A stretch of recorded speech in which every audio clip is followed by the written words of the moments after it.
हनुमन्तं हलायुधं पंचकं वै स्मरे नित्यं घोरसङ्कटनाशनम्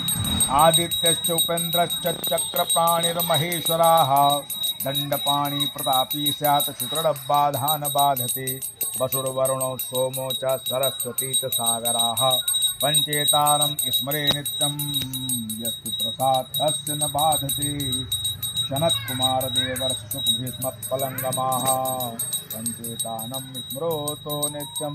रामस्तस्य न बाधते राम लक्ष्मणो सीता च सुग्रीवो हनुमानं कपिः पंचेतान स्मृतो नित्य महाबाधा प्रमुच्यते